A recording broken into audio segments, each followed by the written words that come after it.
Dzień dobry, assalamu alaikum, ciao, konnichiwa, bonjour, hola, good morning, good morning, good morning. This is Ken at 10. Sorry we weren't here yesterday. How are you? I hope you're well. Had a very ill elderly relative, 98-year-old up in Birmingham, which we had to go and look after.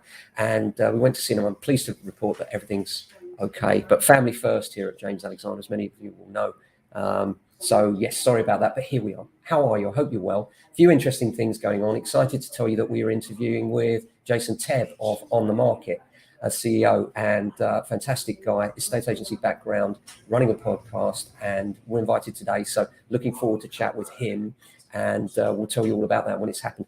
Apart from that, as far as the property market is concerned, a few things to report. And then I'm going to tell you, you're struggling to think of what book you should buy for your wife or family member that likes witches. Well, I'm going to give you an idea of the one that you should try at the end of the show. Some of you will know what I'm talking about. Apart from that, it's a bright day here in Norbury at Southwest 16. The sun's out, but it's very cold. It's certainly, we know it's winter here. And I know we're all struggling between, do we put the duvet on and the hot water bottle, or do we switch the heating on? I know it's tough times out there. What's going on in the property market, I hear you say? Well, a few things. First of all, the news is the number of middle-aged renters is up by 70% as house prices rise. So some people are holding back on those buying decisions. And also it's fair to say that there are people that were thinking of buying that have just lost confidence.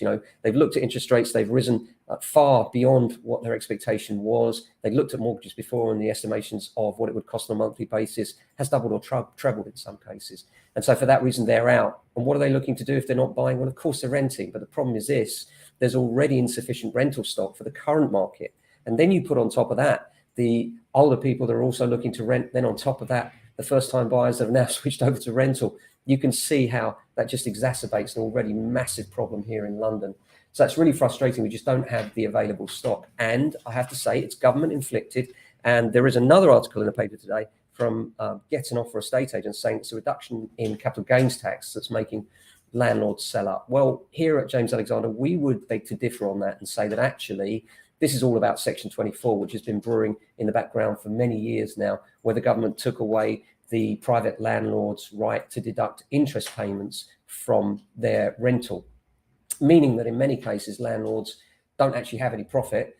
In fact, they're paying the government for the privilege of having a buy-to-let property where the model worked before. So many of those landlords are sitting on substantial equity, have taken the opportunity to sell up, and that's just exacerbating the problems already there.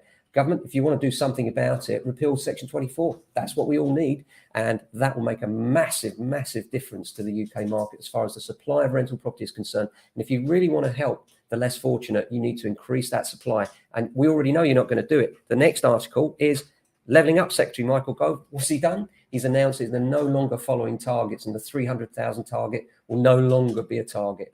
Well, that's because they could never hit it in the first place. That's why they're removing it. So that's something else they don't have to answer for. But the truth is, we're not supplying enough rental accommodation, and that's not going to solve itself anytime soon. I actually think we're heading for a rental crisis, sadly, and the government needs to do something about it. But they first of all need to wake up, smell the coffee, and get the provision where they can through private landlords. That's a story for another day. Now, that book, what is it? I hear you ask. What book should I be buying for my relatives and friends this Christmas? Well, here it is, The Panel Witch by Melissa Manners. Fantastic book.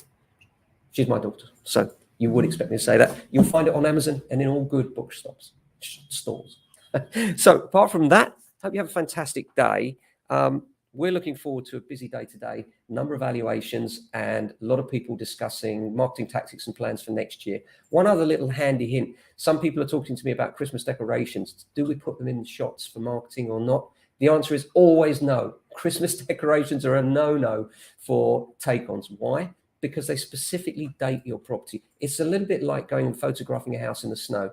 Beautiful, dreamy and all the rest of it, but we all know exactly when that day was. And then if you're marketing and all of a sudden it's a month later, everybody knows your house has hung around for a month. You don't want that any more than you want to see those Christmas decks. So if you're thinking of marketing, you're having photographs done. Number one, get the photographs done. Number two, put the decks up. I hope that's helpful. Have a fantastic day, folks. Back tomorrow with another edition. Until then, look after yourselves, and if you can, your family and friends. Ciao.